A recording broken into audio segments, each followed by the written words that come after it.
आपको फिल्म लगे रहो मुन्ना भाई का वो सीन याद है जिसमें संजय दत्त एक लड़की को सलाह देते हैं कि अगर रेस्टोरेंट में उनसे मिलने आने वाला लड़का वेटर को अजीब तरीके से बुलाए तो वो वहां से निकल ले, उनके लिए वही अच्छा होगा।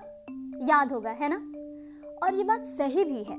अब हम पहली मुलाकात में तो किसी का मन झांक कर देख नहीं सकते, लेकिन हाँ, उसके बात करने के तरीके और जेस्चर से उसके बारे में काफी कुछ अंदाजा लगा सकते हैं। शायद यही वजह है कि पहली मुलाकात में किसी के बारे में धारणा बनाते समय हम उनके बोलने के अंदाज को बहुत अहमियत देते हैं।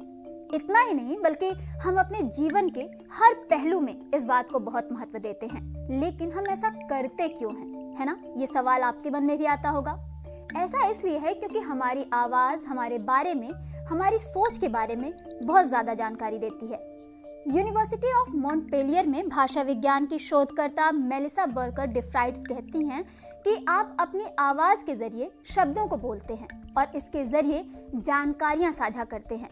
लेकिन इसके अलावा ये न केवल आपके बायोलॉजिकल स्टेटस के बारे में बताती है बल्कि आपके सामाजिक रुतबे के बारे में भी बताती है।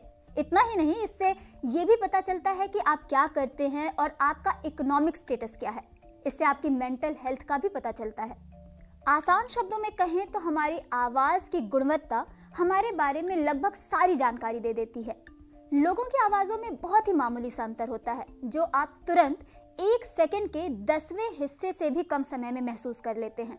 लेकिन आवाज की गुणवत्ता के बारे में वो कौन सी चीज है जिसे हम खास तौर से देखते हैं, या उदाहरण देकर अगर समझाना चाहें तो ऐसा कैसे होता है कि हम सिर्फ आवाज से ही प्रभावित होकर किसी शख्स को नेता मान लेते हैं। इस बारे में चुनाव परिणाम ये इशारा देते हैं कि गहरी आवाज वाले ज्यादातर उम्मीदवार चुनाव जीत जाते हैं। जिन लोगों की आवाज भारी होती है उन लोगों को अधिक सक्षम, नौकरी के लिए ज्यादा योग्य और अधिक भरोसेमंद माना जाता है। जानने वाली बात यह भी है कि हमारे वातावरण के कारण भी हमारी आवाज और लहजे में बदलाव होता है। हम आमतौर पर एक दूसरे की मिमिक्री भी करते हैं और ऐसे दोस्त चुनते हैं जिनकी आवाज और लहजा हमसे मिलता जुलता हो। यूनिवर्सिटी ऑफ लियोन की भाषा विज्ञानी पिसासिंकी का कहना है कि आम बातचीत में हमारे लिए ये सामान्य बात है कि हम अपनी आवाज और लहजे को दूसरे व्यक्ति की बातचीत के अनुसार बदलते हैं। अगर कोई धीरे बात कर रहा होता है तो हम भी धीरे बोलेंगे, अगर कोई तेजी से बात कर रहा है तो हम भी ऐसे ही बात करेंगे। ये हमारे अंदर एक खासियत मौजूद होती है जो हमें दूसरों के साथ बातचीत करने में मदद करती है। तो क्या आवाज और बात करने का लहजा दो लोगों के बीच अट्रैक्शन को भी प्रभावित करता है? ये बड़ा सवाल है।